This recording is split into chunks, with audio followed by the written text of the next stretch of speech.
Welcome, everyone, to the Modern Day Overthinker podcast. My name is Colin, and I'm your host. This week's episode is with Cody Fournier. He is a therapist on the NoCD platform, treatmyocd.com, if you want to check it out. We talked about him becoming a therapist and how that came about, him becoming a OCD therapist that specializes in ERP, which is called exposure response prevention therapy, and his journey. He lost his mother at a young age, and after that, things kind of spiraled with his OCD, and we talked about the misconceptions of OCD and just his overall experience with it as someone with OCD and as someone who treats OCD. Great episode. Love talking about OCD as someone who has it and bringing awareness to it. So without further ado, this is episode number 82 with Cody Fournier. Enjoy.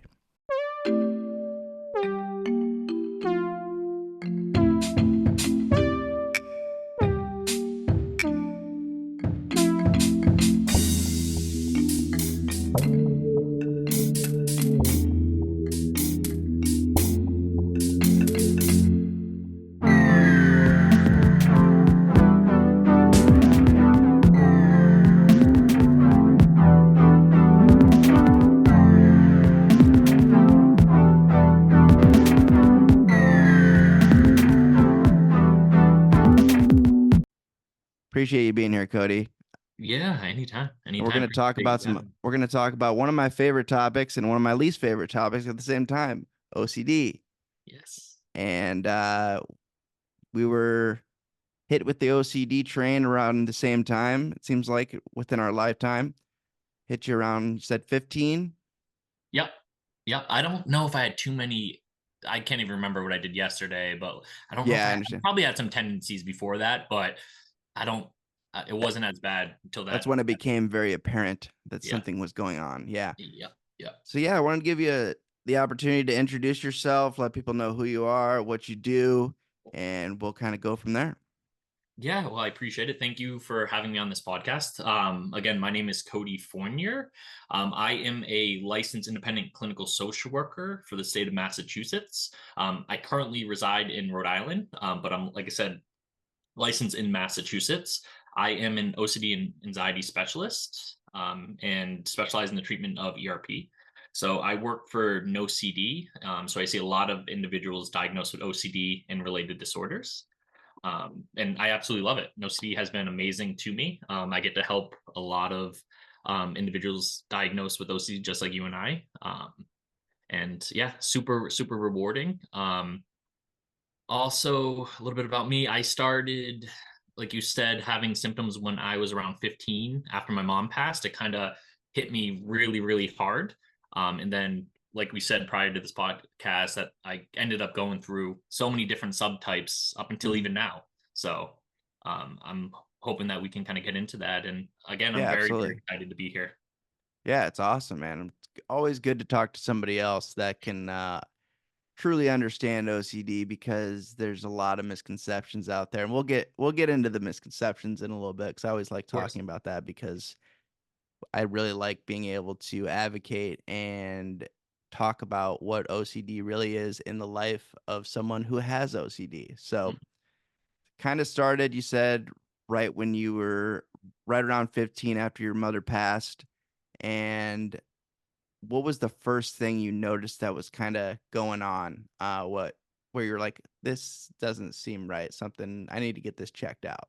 Yeah, which is actually, now that I think about it, what is I remember happening actually before her death is, I want to say I ended up having like a magical thinking type of thought, in the sense of just full disclosure, she was an alcoholic, so she drank. So growing up, it wasn't the best environment to be around. So I was like, her condition and stuff like that. So I think it was either the day or two before she actually passed, I was like, what if something happens to her? And then that's within the next day, or like I said, I can't remember exactly, but before the actual passing, I had that thought. So I think after she passed, I think that started to be like, okay, what did I do? Or what Yeah. did, and not more of like I blame myself, but more of like, okay, is there any, that's a coincidence, or trying Hmm. to even ruminate on that. Yeah. But Questioning, doubt. yeah, exactly, exactly. But what really kind of, besides that, kind of jumped off was like I started doing a lot of perfectionism type of things in sports, just to kind of control the situation, because I love playing basketball, and if I end up having a good game or if I did really well in a sport, I would try to do everything I did to emulate that. Excuse me. So I would wear the same jersey, the same socks, shoot in a Mm, certain way, anything to make sure like I did the exact same thing, um, which was very distressing because sometimes I would have to do these for hours. Where my friends would be like, what are you doing? And I'm like, I don't know. I feel compelled to do this. And they're like, yeah. what the heck? Oh yeah. Everybody thinks they look at you like you have two heads. Yeah. Exactly, Hmm. exactly. But and that is like, I think, like you said, the conception people have, even like just repetitively doing stuff like, oh, I gotta move this object a certain way, or I gotta line certain things up, or I gotta wash my hands or spell things perfectly. But that's like so far from what actual OCD is. It's a It's just like a piece. little glimpse. Yeah, because it's more about what's behind that. Like, Yeah, why are you doing this? Like, yeah, what's the cause of you wanting to have everything perfect, or the rituals? Yeah, the rituals, that when you bring that up, that reminds me of like baseball players who have to do like they like check the gloves and then like yeah. do the yeah, that's like one easy thing I can think of to like if somebody's trying to, get a glimpse at what that looks like. It Just an idea. it's like superstitions on steroids, Yeah, basically. it's Yeah. super superstitious. Yeah. Yeah. Yeah. Like even, and that's actually another thing that I think, even coincidences, before my mom passed, I would do a lot of like things where if I was like, say, reading a book and watching TV at the same time, if that person in the TV spoke the same thing I was reading, like the same word, I'd be like, what the heck is going on? Like, that's, yeah, I have Oh, some type of power or whatever, because they said, the word the, and I'm reading it literally at the same time, or they said cake and I'm reading cake. And I'm like, huh, like I have some influence over this, or there's something special going on, but wasn't the case. yeah. Yeah, it's a lot of I mean, that's why the podcast is called Modern Day Overthinker. It's based off of OCD because I am an overthinker, and that's what OCD does to you. It makes you question and doubt just the littlest things, and it's usually something as ridiculous as, yeah, having to wear the same jersey because you had a really good game, and then Yeah. or checking things so many times because it's not right. It has to be just right, and you have to get that special little feeling Yeah. for you to move forward and go about your day and do what you have to do. But as you know, being a therapist and going through therapy yourself, you know that that's just a minor that's like a band-aid, Yeah. and the band-aid comes off, and then things just end up getting worse if you continue to do those compulsions. Yeah. Yeah. And I think one of the most rewarding, or one of the reasons why I love working as an OCD therapist and even at an OCD, because I have like the ability to work with this type of clientele, is being able to work with children, adolescents, because Mhm. I feel like if there was awareness at that time, or if I had access to that at 15 years old, even if I had access to like knowing what type of OCD I was experiencing, like that could have saved some time. And and obviously we can't go back, but to see, to have a very young client, and being able to like, hey, identify what's going on, that's very, very empowering. Just because for you and I, if we would have, like I said, we can't go back, but if we would have got the help then who knows, how strong OCD could have went, but we don't know. But it's a Yeah, very, very rewarding experience to hit the young population. So exactly. Yeah. And yeah, because yeah, I can only imagine what things would be like if I would have started doing ERP earlier.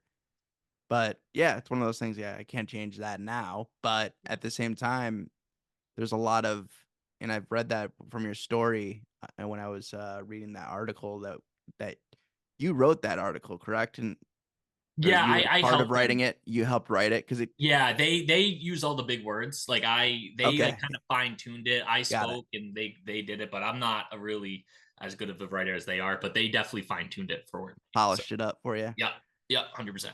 But I saw within the story is, which is a common thing, and I'm pretty lucky that it wasn't as common with me, but being misdiagnosed.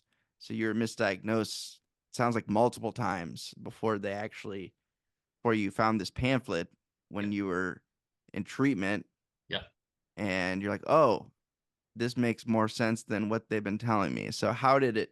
What were some of the I'm just curious. What were some of the diagnoses before that? What did they think Yeah. going So on? they never really, oh, I didn't mean to interrupt. They No, you're never good. really came out in the sense of like you have this and this. It was Okay. more of like we're going to give you medication because we Hmm. think it might be, a bipolar or schizophrenia or Yeah. something. Yeah. And um so that, like I said, they started with that, and then a lot of the therapy I got just was continuously challenging my thoughts and just making me doubt even more and more and more.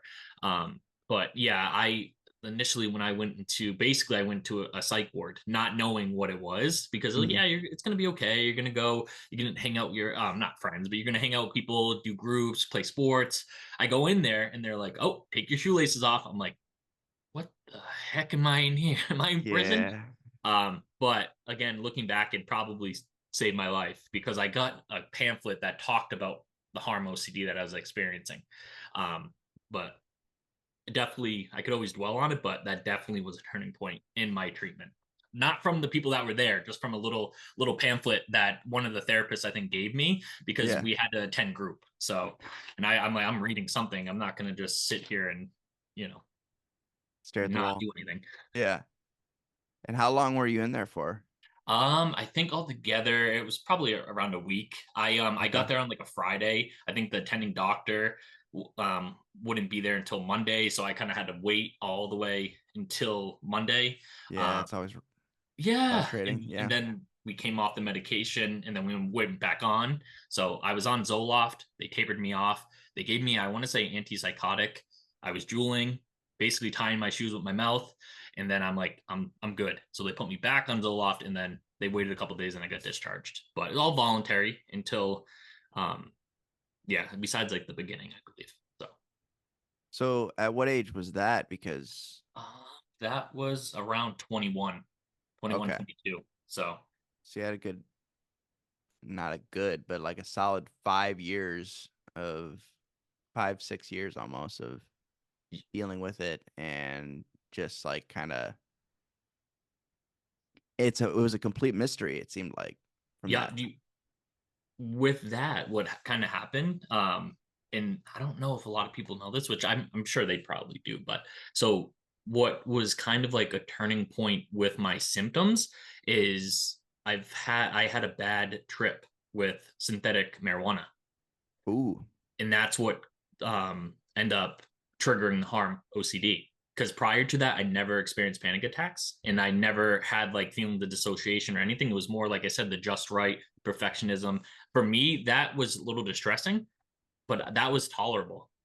It was until I started that I had a really bad trip because my friend's like, at my friend, he's like, yeah, it's kind of like a cheaper marijuana, and I never did drugs. Like, I experimented, but I was very into sports, so I couldn't, like, if I was a runner, I'm like, I can't do anything like that can kind of mess it Yeah. up.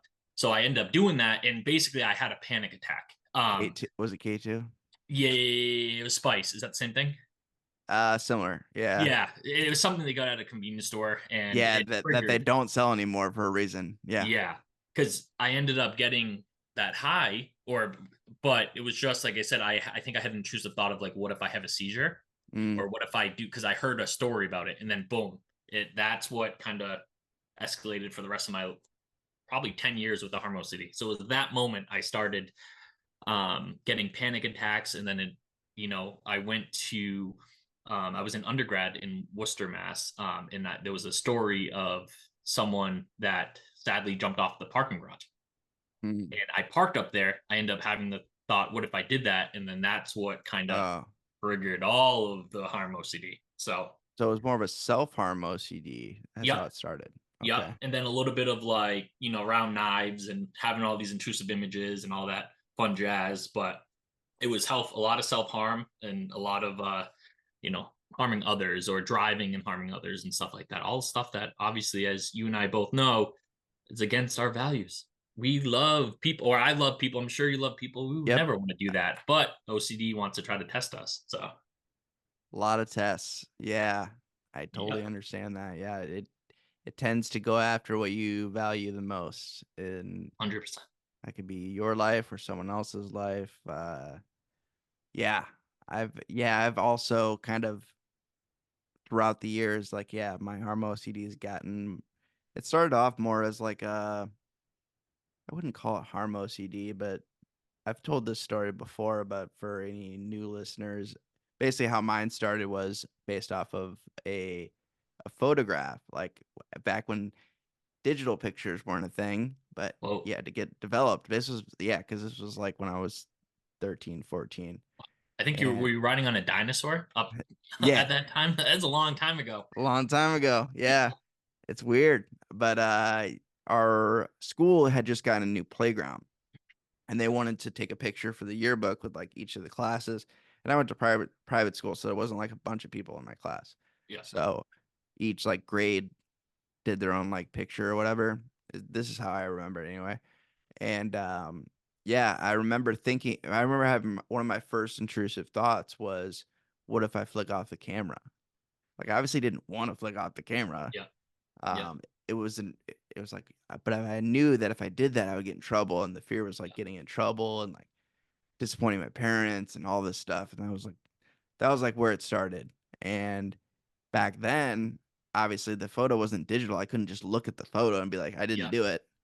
yeah. I had to wait like 2 weeks, Oh, and it was at least 1 or 2 weeks. I don't remember exactly. It felt like a million years, yeah, yeah, but until that photo got developed to literally look at it and be like, oh, I didn't actually do that. yeah, Um, but there was still part of me that like was like, whoa, your fingers kind of like raised up a little bit there. Maybe you almost did it. yeah, It was like yeah, that's where it started and just kept yeah. spiraling from there. Or like maybe they didn't catch. Maybe you did it and then they took a picture after, and they really Yeah. didn't catch you, flicking off the camera. Where when I was in high school, I was probably flicking off the camera, but Yeah. different themes, different Yeah. themes. Different themes. Yeah. I wanted to do that. Yeah, Yeah. right. That's a different, that was me lashing out and being, yeah, and being a teenager. There's a difference there for sure. Yeah, yeah, But yeah, this was not something I wanted to do at all. yeah, So I would like I had an issue with pictures for years. I would like clench my fists yeah, and like make sure like for sure I wasn't doing it. There yeah, wasn't any indication that I was even attempting to do it. yeah. And yeah, that's how it started and kind of spiraled from there. So yeah, that's not something I would wish upon anyone, that's for sure. It's and that's where like the misconceptions come in, and I see like people talking about OCD or casually talking about OCD or like saying, "Oh yeah, that really bothers my OCD," when they're not even diagnosed OCD, and Yeah. you just like want to flip out Or when flick them you off, yeah, right? or flick them off when you hear that because you're just like so frustrated. Like if you only knew, and you feel like, and then you also feel like, oh, I also don't want to complain about it. I don't want to be that guy, Yeah, but at the same time, like there's people like really struggling out here with like what they call pure OCD yeah, because they had to put the pure on it just to make sure people know right. that it's real. And yeah, so one of my questions for you that I really wanted to get your response to was, as somebody that deals with OCD themselves and also helps people with treating OCD, what is something you would say to somebody who had a misconception, who really didn't understand OCD? If you could define it like very easily and very simply for somebody, how would you define OCD for someone who really just didn't know? Yeah. I would first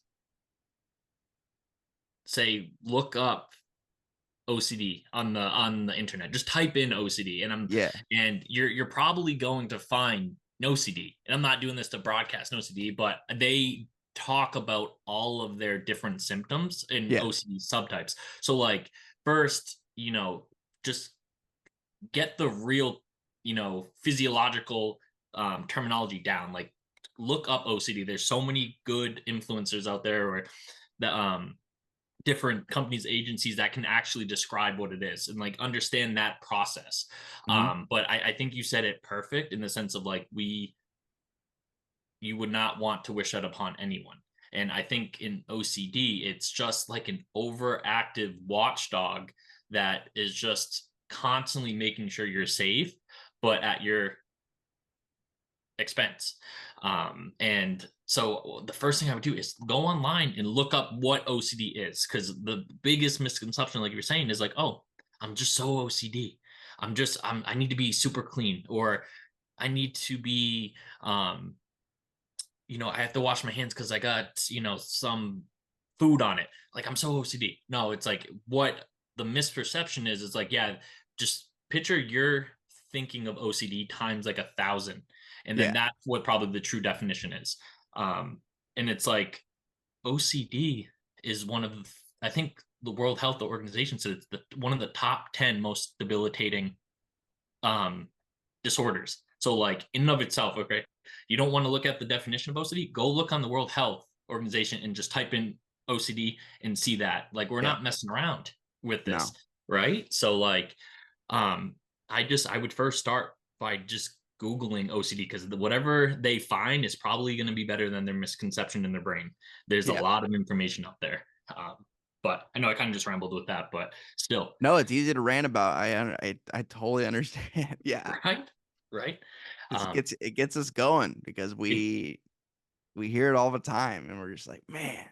exactly, The exactly. And information is out there though. That is for sure. And with No CD, I've been following No CD for a long time actually because I did a blog post about it when I was running my college blog like many, many years ago. cool, And cool. that was when it was just when it wasn't there wasn't therapy, it was just an app. Yeah, And not just an app, but the app would have like basically forums yeah, where people would talk about their different either just OCD in general, what they're dealing with, the different subtypes. yeah, It was it was like a Reddit for people with OCD. yeah. Was Which I like basically though, regardless, because even like I know we have to kind of take those with a grain of salt oh yeah, in the sense because it's not filtered, but it's still got probably the conversation in the sense of like, I'm not alone. There's other community. people, right? Yeah. Yep. Yeah, having that community and knowing like because I've dealt with some pretty twisted harm situations and seeing that other people, you know, even talked about it was just Yeah. like a relief for me because I was like, "Oh, I'm not the only one that's dealt with this one." Yeah. Because like I said before, my OCD's evolved into finding the worst things it could think of to latch onto and start doubting basically. I 100%. mean, the best way I've heard it described is like OCD is the doubt disorder. You just Yeah. doubt. It finds any shred of doubt in something and then it latches onto that. Yeah. Yeah. And what's even more like mind boggling is just think of all the people who have suffered from 1920 to 30 to 1970s all the way to now, like all of these years throughout history, and how people were misdiagnosed or people were very, because the thing is too with OCD, like yourself, like you're very high functioning, or and like I said, a lot of people with OCD, and it could be different times when we're not, but a lot of people that I've noticed with OCD are very smart, and they have, or besides me, I'm in the regular average. I'm not like a smart person like you, but they, it's Sorry. yeah, just over time, it's just very, very smart. But then again, they can hide it. No one probably, I don't think anyone knew I had OCD because I could be looking at you and I could be having a panic attack to like a number 10, but you would never know I was having a panic attack because like I was melting inside, but I was like, yeah, I could be having a panic attack right now. You right? Yeah, So it just, you can function very high. Some people can. some And people that's, I can. think, not a good thing for some, because yeah, it's gotten me pretty far in life to what I wanted, but then again, I've suffered a lot because it's very easy to hide. So I don't know if you ever run into that. Like people might not have known right away that you had some of those OCD things. Oh yeah, I've thrown people off so many Yeah. times, Yeah. like new friendships, and I haven't ruined any friendships, but I've had friendships where I got close with somebody and I was like, hey, like this is something I deal with, and they're like, whoa, I didn't even know, like, have any idea, like, and yeah, a lot of people think I'm this like happy, carefree kind of guy, but like behind the scenes, like it's not always like that. Um, yeah, I have my days, and sometimes I have my weeks, and it just really depends. It's not as bad as it used to be, but I still have time periods where I'm like, oh man, this is still a big problem. Yeah. And yeah, but I'm really good at hiding it. I was really good at hiding a lot of things Yeah. for a long period of time. Um, because yeah, you don't want to, and it's hard to explain to people. It's like, it's very, especially when you get into the Harm OCD stuff and explaining it to people and them not calling the cops on you, or like Yeah. calling the psych ward and trying to get you committed Exactly. because Exactly. they don't, you have to like, it's exhausting to explain the whole process to somebody and like, this is what I deal with, but this is no, this is why. Yeah.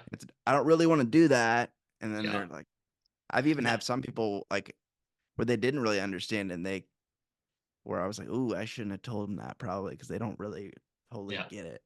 Yeah. But Yeah, and all the sentences or phrases that would end with what you just said, like I feel like I've every time I was talking to someone, I had this, but no, I wouldn't do this. I promise I wouldn't yeah, do this. yeah, you have to And like like, confirm that yeah, with them. Yeah, yeah, yeah, like just make sure. No, no, you're not calling the police, right? But yeah, and it's interesting, maybe the attending psych or whoever, I go into the psych ward. I'm just like, hey, I have these thoughts, but like I don't want to do this. And maybe they're probably like, well, this person manic, or this person something going on because he's happy, or he's not like just distressed or depressed. He's just, what's going on. So and I think sometimes it's like, okay, let's give him a medication to make sure we don't have any liabilities on our hand, because he's talking about suicide stuff and yeah, yeah, jumping yeah. off stuff. Like, let's make sure. But nope, that was not the case. But That happened to me when I didn't get committed, but when I went to the ER, I went to the ER one time. Uh, and I was, yeah, when the Harm OCD kind of evolved and just getting darker and darker, and there was a it all stemmed from like one person, and I had to explain for the first time to anyone yeah, what was going on, and that was in the ER, and they were like, well, we have to tell somebody that you're having these thoughts about harming this person. I'm like, oh, god yeah, damn. Like, you got to be kidding me, because I don't want to do any of this. Like, it's not yeah, like, yeah, it's not like I was yeah, it was just like having to explain that. And luckily one of the nurses got it, and she's like, everybody has thoughts like that. It's yeah, the thing like that about the thoughts though, is like people have like, can have a bad thought, or, a sick thought or something, whatever, and it just goes away. But if you have OCD, you're like, what was that? And then you just, like I said earlier, you just latch onto that. And you're like, we gotta look into that. We gotta do some yeah, yeah, investigative journalism on that one, yeah. because Houston, we there's got a some, problem. Like, yeah, just yeah, fireworks, everything goes off. You're like, oh man, yeah, and yeah, so I don't, so there was a lot of shame there, mhm, which is not what I expected, because I went in there like suicidal, and I was like, I'm sick of having these thoughts. I don't know what to yeah, do about them, and this is the only thing I can think of to yeah, make them go away. And they're like, "Do you have a plan?" I'm like, "No, I'm not a big planner." And it just, yeah, but that was so, letting it out was good, but the reaction from some of the professionals was like yeah, they were trying to cover their butt, because exactly. in case I did something, um, but trying to make sure they knew that I did not want to do that was like something I had to make 100% clear, Yeah. Yeah. and that gets frustrating. It definitely does. It definitely does. I remember I had a similar situation where, in the sense of like pre inpatient facility, where I ended up getting I got home, I ended up calling 911. They um took me in an ambulance to the local hospital and stuff like that. But I remember talking to one of the clinicians who was evaluating me, and I was telling them my story, which again, sometimes it gets exhausting when you're Mm, when you're seeing all of these different therapists and psych, and yeah. especially if they don't know what you're talking about. But I kind of it was interesting because before my Harm OCD, I was telling the clinician about my perfectionism, and when I was in like towards the end of high school, like if I didn't know a definition of a word, I would try, like I needed to know. And I just was doing the compulsions that was doubting and doubting and doubting. So I told him that initially before the Harm OCD. And Yeah, what he just to give them a little a little, yeah. And what the ease thing is into that it. what he came back and said was, you must have a good vocabulary. I'm like, yeah, well, I was distressed the whole time I'm doing that. So thanks for, validating that. But that's not the point, the fact that I was doing these rituals. But it Yeah. was just interesting how even that he was trying to, be facetious or anything. But I was like, okay, you're gonna laugh at my suffering. Like I'm not looking up words Yeah. because I want to, right? But again, even the Harm OCD, just telling my story over and over, and I don't think anyone knew about like the Harm OCD, what I was talking about, because, and that was like even all the way up until I actually met an OCD therapist. It like all of the therapists that I went through, 3 to 5 therapists, even like psychiatrists and X, Y, and Z, all of them I talked to, I don't think saw that as OCD, and it's just And was some of them absolutely even said they specialize in OCD, probably too. no, no. Oh, and sometimes people will say, yeah, yeah, like, oh yeah, people have those thoughts. We They can do throw it. this. They throw it in there. Yeah, Yeah. like, yeah, Which, nope. Just use these, just think of, good thoughts when you're having harm thoughts. I'm like, okay, I did, but that's not working. So what else we have? Oh, just I don't know. Let's give you a medication. just let them pass. Yeah, let them pass. Like, no, I'm gonna pass on you. I'm going to another therapist because you're not Yeah, helping. yeah, exactly. Um, Yeah, it's frustrating. Yeah, and explaining the story over and over and over again. Yeah, since you had to go to different therapists, and yeah, like I said, I was really lucky that the first it was only one time I was misdiagnosed. It was right away. I saw a psychiatrist, and within like 15 minutes, she was like, "Oh, he's bipolar." And my parents were there because I was underage, and they're like, "No, like we know bipolar. He's right? not bipolar. We Yeah, don't know." They didn't really understand OCD yeah, at that time. They do yeah, now. yeah, Um, but yeah, they're like, and they're like, "No, we know that's not right. We're going to somebody else." And then yeah, thank God I saw somebody else, and he was like, yeah, "Yep, this is OCD." And he didn't. It wasn't really ERP though. It wasn't.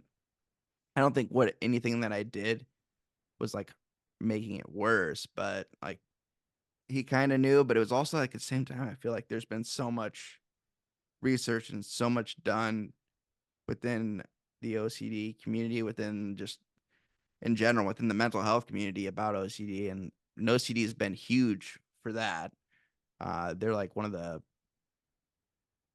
first people, one of the first big organizations I saw, like just like this is what we're focusing on. We're just giving as much information as yeah. possible and providing a community. And yeah, so I've been on the no CD train for a while. When people have talked to me about it, like when I've talked to people at no CD, like when I like throw out a random tweet and tag them, Mhm. they're like, yeah, we really appreciate it. I'm like, yeah, I mean, I'm just paying it forward, really. I mean, because I really respect what they're doing. The thing, like, people say they specialize in it, but do they actually specialize in Well, yeah, it? that's another. Yeah, yeah. That's a You'll whole, see. yeah. You'll run into that with just therapists in general. Like Yeah, they'll that's what have I mean. Yeah. they'll have that OCD keyword in there. It's like, do you really know? Like, Yeah. That you that's gotta for look for it. me. You gotta Oh, look sorry. for ER. For those listening, you gotta look for ERP. Like, Exactly. if they don't say anything about ERP, exposure response prevention, they probably don't know what they're talking about.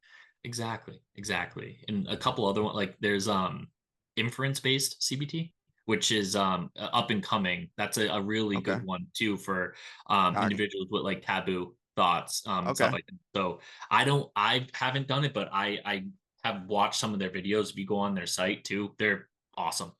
So that's another realm that's coming up, on top of like the ERP.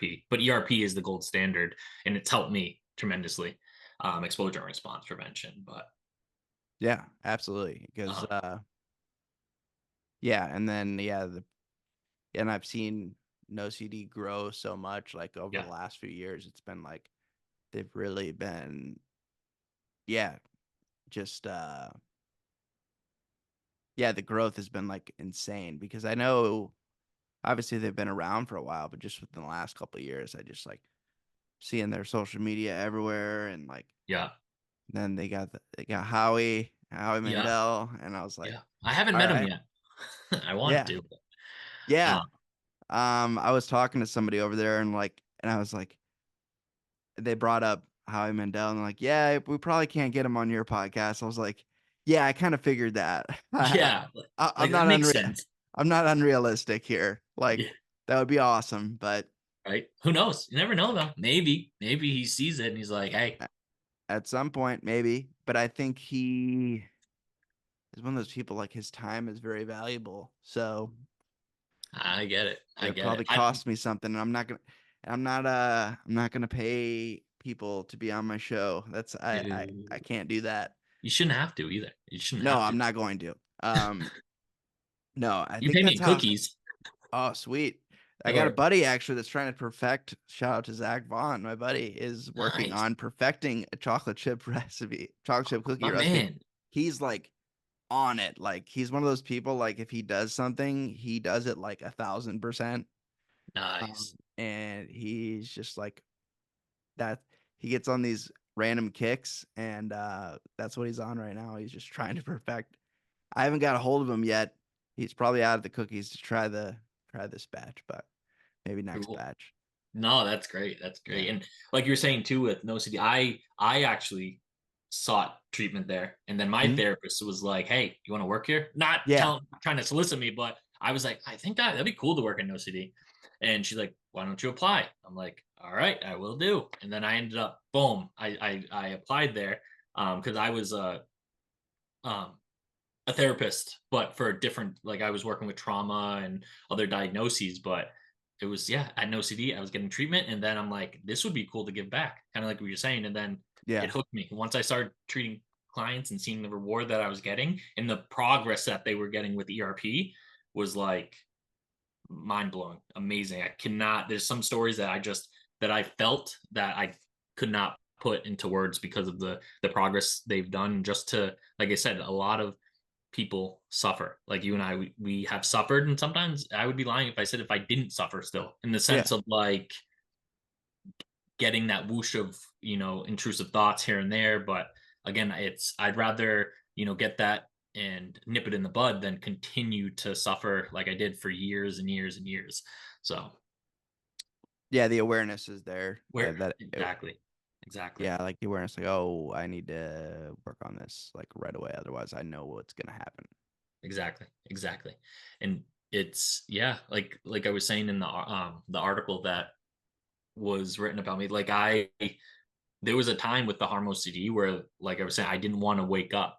Hmm. And that's the thing. I wasn't suicidal in the sense of like I loved life, but it was getting to the point where it's like when I woke up, I was having panic attacks from like 8 o'clock in the morning until like 10 o'clock at night, multiple times a day for like 3 months. And like Yeah, over. exhausting. Yeah, Yeah. I was like, what the heck is going on? I'm like, that's tired. And then trying to function too. yeah. Like, Wearing that mask too. Yeah, because you're trying to exactly. blend in and make sure nobody knows what's going on. Yeah, Exactly. like I Exactly. don't want to have to explain this to anyone. Like that's exhausting. Yeah. Yeah, And there was a point where, especially with the Harm OCD or even any of the taboo, like I came to the fact I'm like, anything is fair game for OCD. yeah, I can get any thought I want. It can be the grossest, the most inappropriate, the most like just bizarre thought. That's okay. And once I came to that acceptance and I'm like, that is okay, that's when I started to like, okay, started to get some of that freedom back. Where once, I noticed the processes that I was doing, and a lot of times the reassurance, the avoidance, and the distraction, and that kind of stuff. Like once I knew, all right, I need to nip those in the bud or reduce them. When those thoughts came up, and I had to be there and sit with it and not try to, you know, push it away. But once, like I said, once I was able to be like, anything is fair game, bring it on, let's go. I'm down.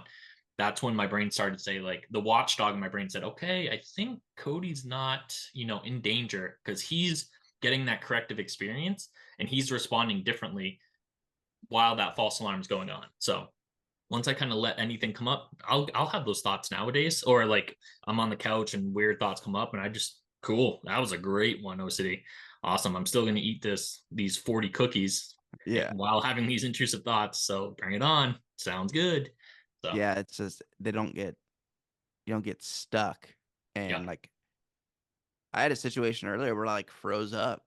Like legitimately like my body was like just like didn't know how to act. Like it was, yeah, scary. You just like get in so deep into your head yeah, and frozen, and just like that loop yeah, yeah. starts going, and it It just kind of like throws you off. 100%. I think with harm OCD, I feel like there is an element of OCD plus panic disorder equals harm OCD. And the reason why I say that is because for me with harm OCD, my biggest thing was losing control. What if I lose control and do something against my will and harm someone? Yep. And losing control is a big panic disorder symptom. Like, oh, what if I lose my mind? Not in the sense of like the harm part, but more of like I feel out of whack. I feel like something's going wrong, something I'm going to lose control and do something.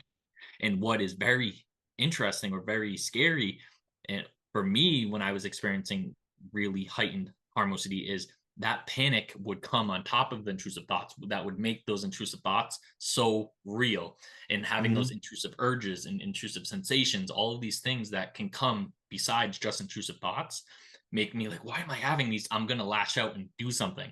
But that's your brain just tricking you, and sitting with those feelings and being like, I'm going to allow this to pass. I'm not going to try to push this away. I'm just going to sit with this. Usually it starts to come down, or you are able to tolerate it a little better. It's two Hmm. different goals in therapy nowadays. But anything like that, like for you, like where you just felt like you were going to lose control? Yeah, that was today. Yeah, That was today. Oh, with that pen. Yeah. Yeah. yeah, that literally happened today. Yeah, I was just like, ah. And I haven't had it happen. Well, it happened. It doesn't happen as often as it used to. But I've been also stress causes it, Yeah. heightens it. Been under a little more stress lately. Having a lot of, it's like good stress though, like Yeah. opportunities and things like that. And it's like like it's like my mind just wants to just like burn it all to the ground. Yeah, yeah. It's really interesting you say that because like I look for four things in me, and also there's another thing I'm gonna say. So when it comes to stress, caffeine, sleep deprivation, and alcohol consumption for certain people. Like Hmm. I said, any of those four things, those are exacerbators in my opinion. So if I'm feeling a little more, I'm like, is it good stress, bad stress? What's going on? And those are the type of things in my environment that I try to control like the best I can. Because obviously we don't want to push away thoughts and X, Y, and Z, but like if Hmm. I can get good sleep, yes. Or if I don't get good sleep, I'm like, okay, today's going to be a little more stickier in my brain. But also with those factors, another thing is like with excitement, I feel like my OCD can be triggered with excitement because it's similar to anxiety. Those feelings are kind of like the Hmm. same anxiety and excitement, but it's your perception of it. So even coming on to see you, my thoughts were going up a little bit because I'm excited. I'm anxious a little bit because Yeah. I've never done this. So like any big stressors, I got married in October and my wife didn't run. So I was like, it's gonna be great. She actually wants to marry me. Those stressors like Yeah. definitely increase the stickiness, but it's just we got to look out for those. We got to look out for those. Yeah. We have to be mindful of that because yeah. And I feel like it's like, yeah, my OCD tests me more. I feel like when something really good is about to happen, Yeah, or yeah, like you were saying, like it like doesn't understand the difference in excitement and panic, I guess. yeah, And yeah, and sometimes it's like I don't even want to be excited about this. It's like my Yeah. body like goes into defense mode. Like we're not going to be excited about this because we're just going to keep going because. And I'm not even saying like I think about this. I think it's just my body like just like is in defense mode. Yeah. Yeah. Or if, you're having a good day, and I see it all the time. I've experienced it too. You're having a good day. You're not really distressed, and your body's like, bro, why are you having a good day? What Yeah. do you agree with your thoughts now? Like that kind of that backdoor spike for OCD, What like, can we do to ruin this? right? Yeah. Exactly. Or we're gonna catch you off guard and be like, you're too calm. Like that, there's something wrong. Like you're definitely there's definitely something like no. But we're just so not we're not you or for me, and I'm sure you too, like we're not used to feeling probably like some sense of normalcy or some sense of like calmness because our brain Yeah. can like all over the place. And then once you get that piece a little bit or that taste of it, your brain starts to worry about worrying. It's like, what the heck? We can never win. Yeah. Yeah. It's wild. Yeah. Because sometimes when I'm like, yeah, it was actually happened when I was leaving the gym today, and I was like had a really good workout, but I was kind of exhausted after that. And Yeah. that's when it like I was like, yeah, really good workout. And then all of a sudden, like, well, nope, let's just cancel that out. And Yeah. I was like, damn it. So yeah, and that's another reason why I've gotten back into therapy because it's been happening more lately because I've had a lot of I guess yeah, more good stress than bad stress Yeah. going on. And yeah, it's not those thoughts, those compulsions are not going away, and I'm kind of I've been feeding into some more than others, and it's like I don't want to like this is just gonna get worse if I don't start talking to somebody about it and start working on it because I've been there before. It's Mm. just happened many times. I mean, like we were both talking about it, we've dealt with this for years, so we know what to look out for. Yeah. Yeah. And yeah, it's hard seeing some individuals where like they initially get that spike of OCD, like where they've never experienced it, but it's Mm, so real and or like so new to them. Where for my OCD, like when I was 15, it kind of progressively got worse. But I knew like for the most part at 50, like when I was in my 20s, I'm like, okay, I had OCD since I was 15. So I'm pretty sure this is something. But some people that will even at different ages will get some of those symptoms and will kind of like blindside them, and they're like, what the heck? But that's where I'm glad that there's a lot of education out there, because the internet is at your hand, so you can type in something and people can get treatment a lot easier than even 10 years ago. um but yeah, it's very very nerve wracking for people to initially start having symptoms.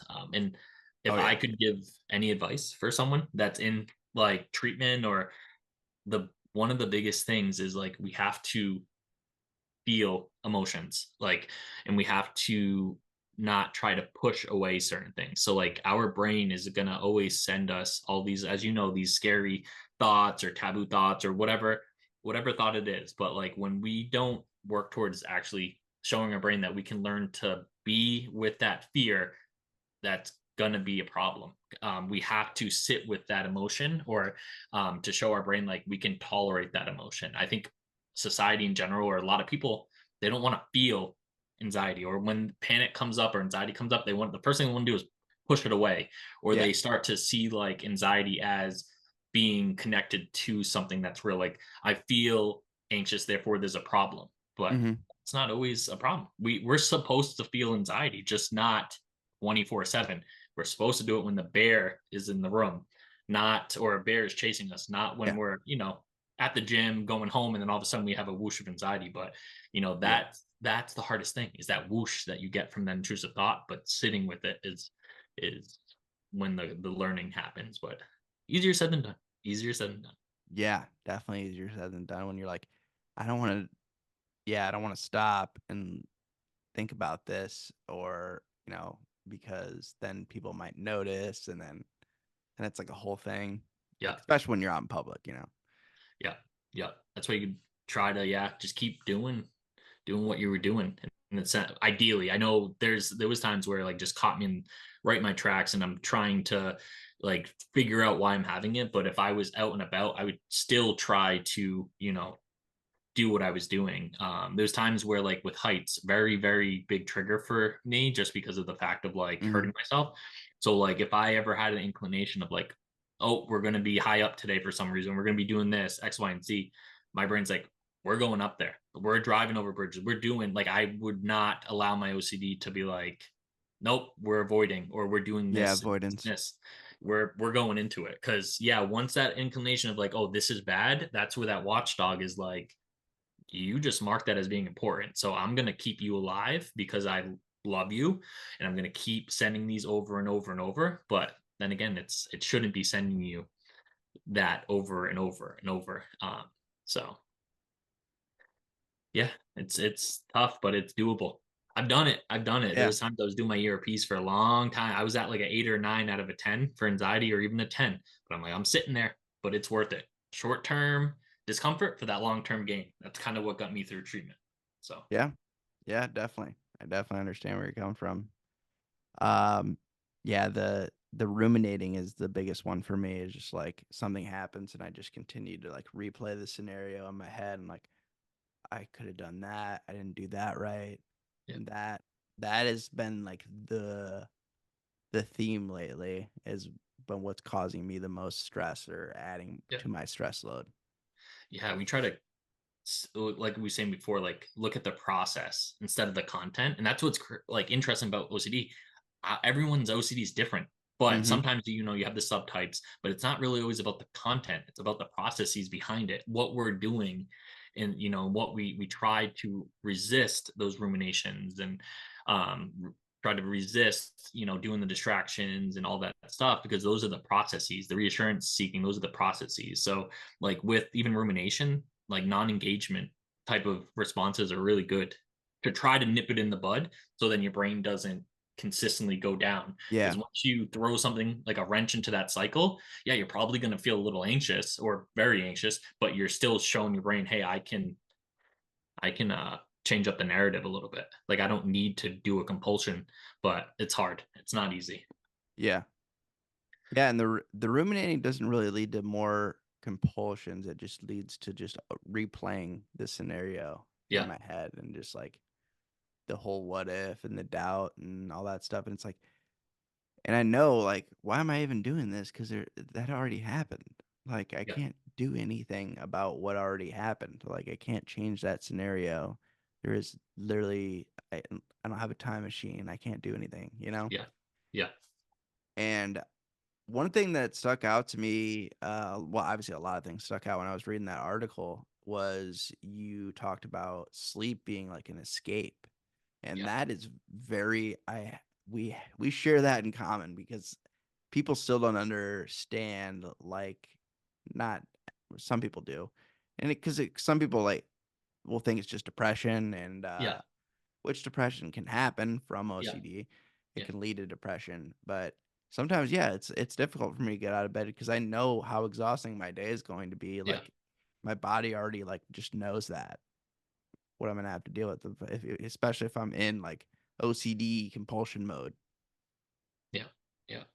And yeah, it's because you always, like with OCD, you have that force that's like kind of going against you in the sense of like your body is always going to want to do a compulsion because like you're getting that relief. Like it's just easier to do a compulsion than to sit with it. So like with me, like the thing is with me, I don't know if I was even depressed. So like it was just, and maybe in the beginning, even after my mom passed, maybe that was a tough time. But like Yeah, absolutely. I was getting, I think, depressed, but I think exhausted was another big key for Oh me. yeah, Like just overtired. On top of that, but like I would say that maybe this is some secondary depression, but even regardless, something was not good. Like I didn't want to like wake up in the sense of, because I knew how exhausting it was. But then again, once I was like, okay, I am going to continue living my life in while coexisting with OCD, is when I started to kind of force myself to get up and force myself to do things that were important to me, while allowing OCD to be on my shoulder. I'm just like, okay, cool. It's a little guy on my shoulder, but Yeah. still, again, once also too, like some of my OCD would go in my dreams. Like I'm Oh like yeah. sleeping, like dreaming about my OCD. So I was having no respite. I was like, I wake up, OCD, go to bed, OCD, uh, Mm-hmm. everything OCD. I'm Just like, stay up as late as you could. yeah, right. Because I'm like, if I go to, it's like Freddy Krueger, like I go to sleep, Yeah. the OCD Krueger is coming at you. It's like, oh, jeez. Yep. But yeah, and Because you really I can't control that. That no, unless you're lucid dreaming, but that's a totally different yeah, story. right. Yeah. Yeah. Wish I just go in my dreams and start punching OCD. But then again, that's the like I said, the It's the once boxing I start match. giving it power, Yeah. the OCD bully's like, I'm coming back at you. But you're gonna be like, hey, OCD, take a hike. You're not bullying me anymore. But Yeah. again, that takes a lot of practice to be Yeah. like, Bully, or I've also heard OC demon. yeah, that's a good one. That's a good Yeah. one. That's It probably one of my favorite ones. Yeah, that's a really good one. I think what is like really hard with OCD is that a lot of people believe their thoughts in the sense of because our thoughts have like we've relied on them for our whole lives. So like when these thoughts come, we pick and choose what we want to do with them.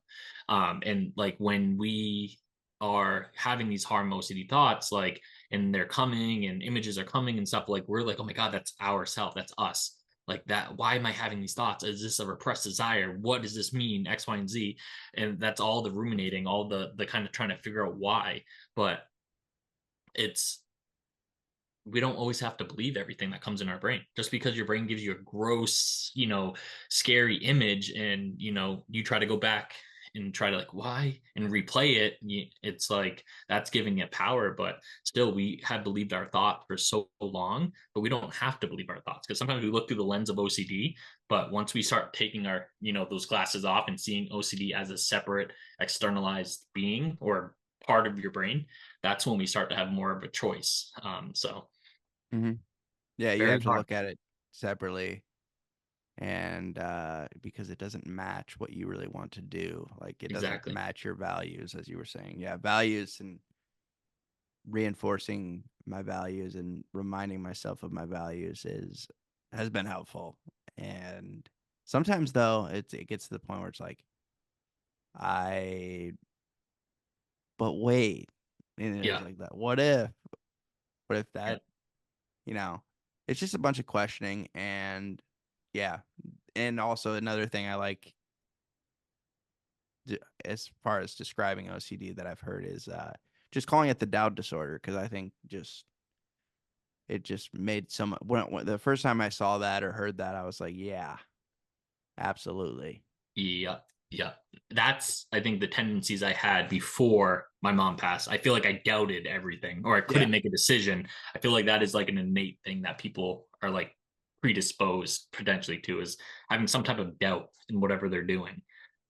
That's I think one of the trickiest things because like when you have the intrusive thought of like what if and then you use a technique or you do something to be like okay there's OCD, it's like you said the doubt that comes after in that experience of but what if, how do you know for sure, and like your brain is always like OCD is always going to send off like unanswerable questions, like questions that are abstract or just there's no true answer to them, for the most part, and that's how it's just going to continue to lure you in and it's going to feel real and urgent, but still we try not to answer them, just allow it to be there. But again, that takes practice. A lot of people will like, oh, I just use this technique and it doesn't work.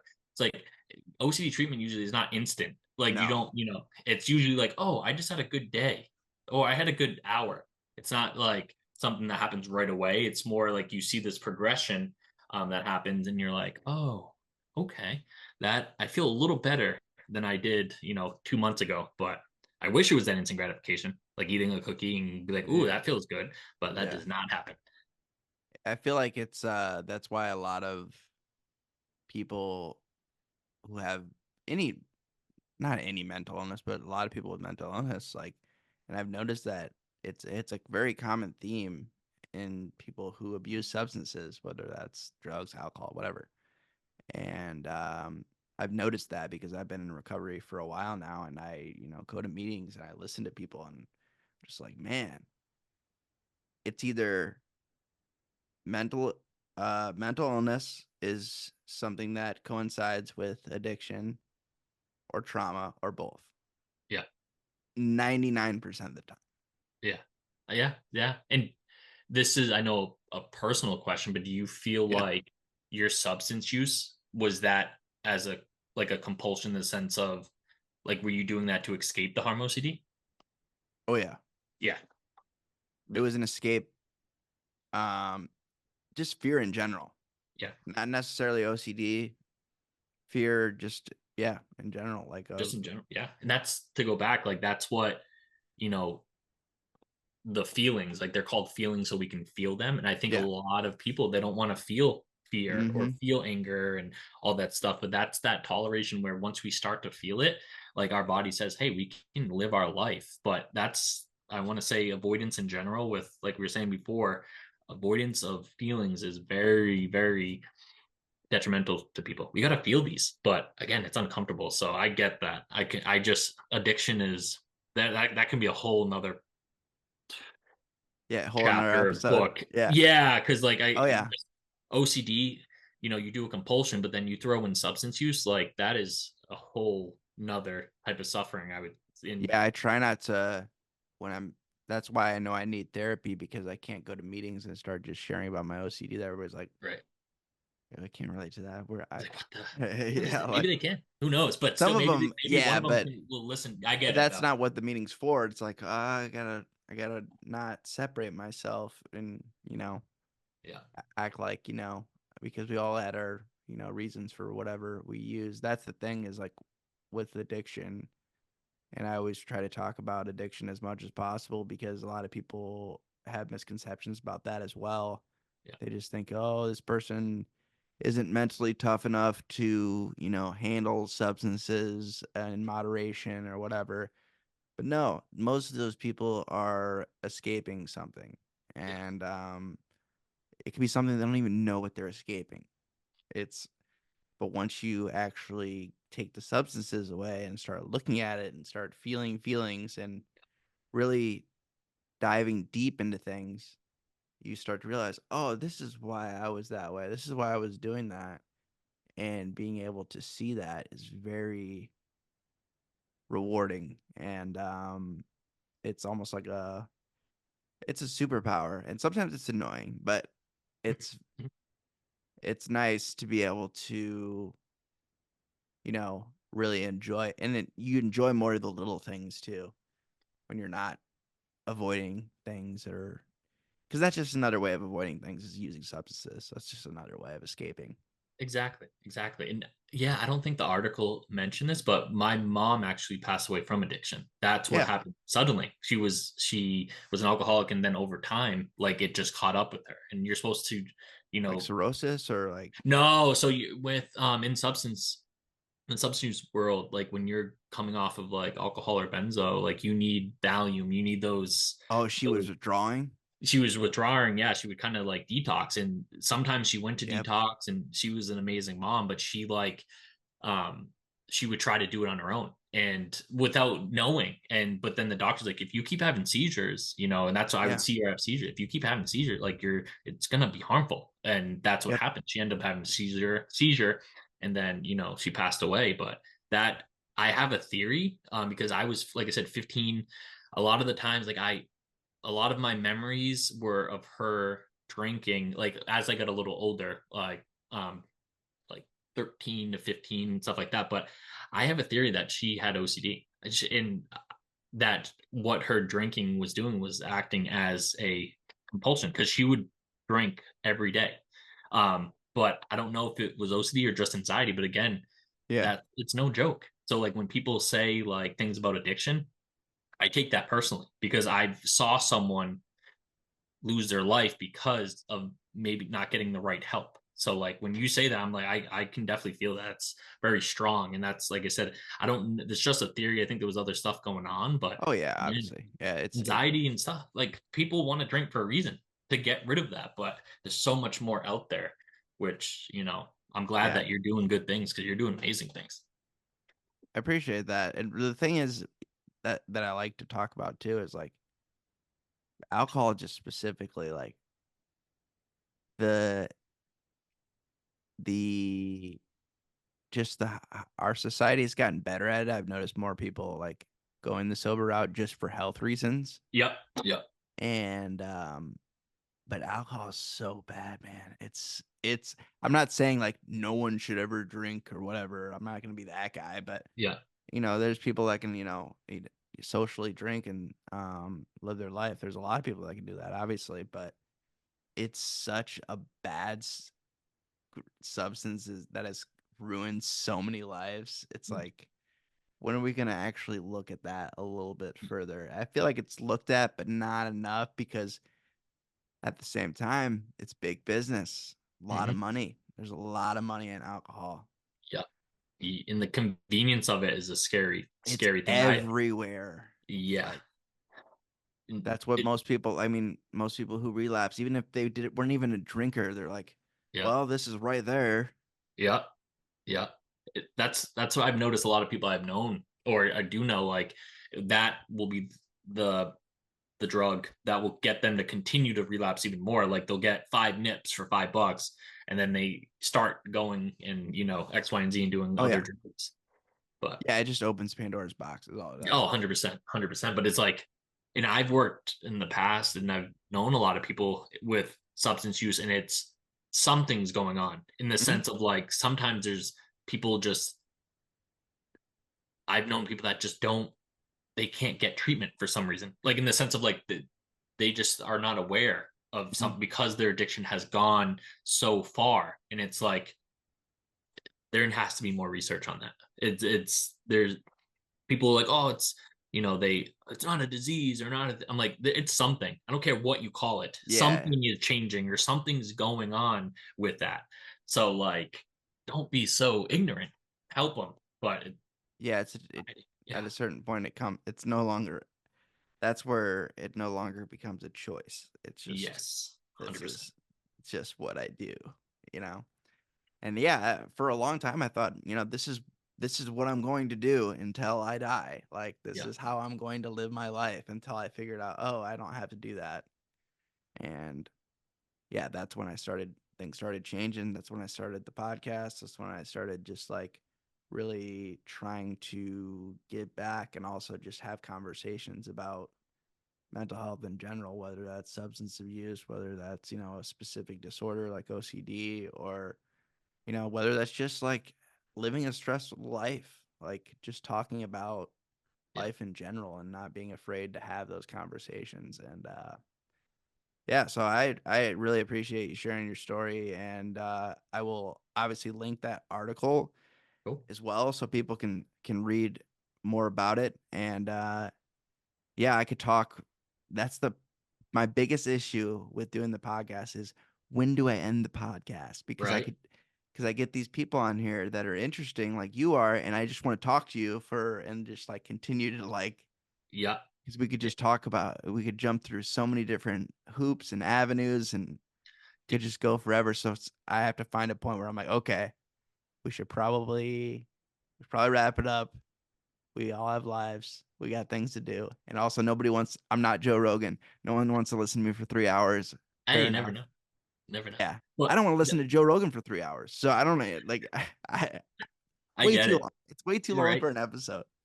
Um, But the thing is, though, like with technology, have me back anytime you want. This was even therapeutic for me because I talk about my OCD. So, like, I'm no, I always agree. a call away. I can talk for hours. So, literally, anytime you want, roll me on. We'll just talk about a different topic. Like I said, this is not the end of the discussion, I would think, even though, I got to Oh, go absolutely. eat some cookies. But anytime you want, Yeah. come I'm on. about to go to my parents' house for dinner. Oh, heck yeah. Free meal from the parents. I love it. I go to my dad's and like, can I get some toilet paper? Can I get some chicken? Can I get something? Groceries are tight these days. I'm like, just give me something. He's like, all right, I got you. I like you more now that you moved out. I'm like you too.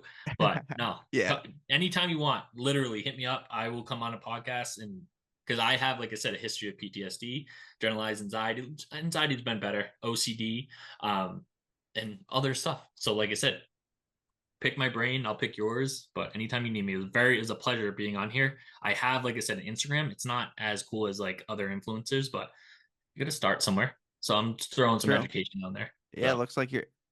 Yeah, it looks like you've had the Instagram for a little bit, but you're starting to really put yourself out there more. And once you yeah, start doing it, it's one of those things, yeah, where you're just like, it won't become an obsession, but it'll become like a challenge, and it's fun. yeah, and I am very busy in the sense of like seeing clients. So like I like it because I you never know. You have that one person that sees your podcast or sees your Instagram and then it Exactly. just does that. So, That's if why I you if don't I get hung up. Do not get hung up on the numbers, because exactly. if I do that, then ooh, Yeah.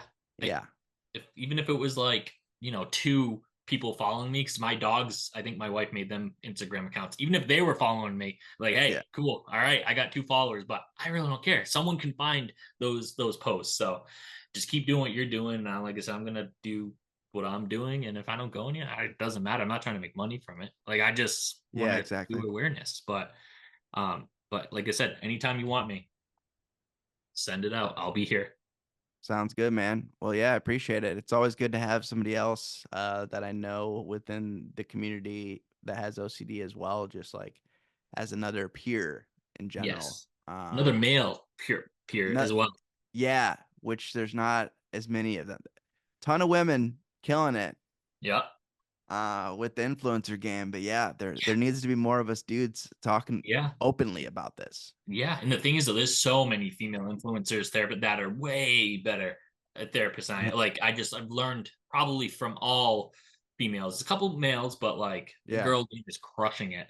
I yeah, just wish more males will talk about their OCD as well, because I think that's liberating for some. it is. Yeah, and it's been helpful for me to even just talk about it with you, like you were saying. So I appreciate it.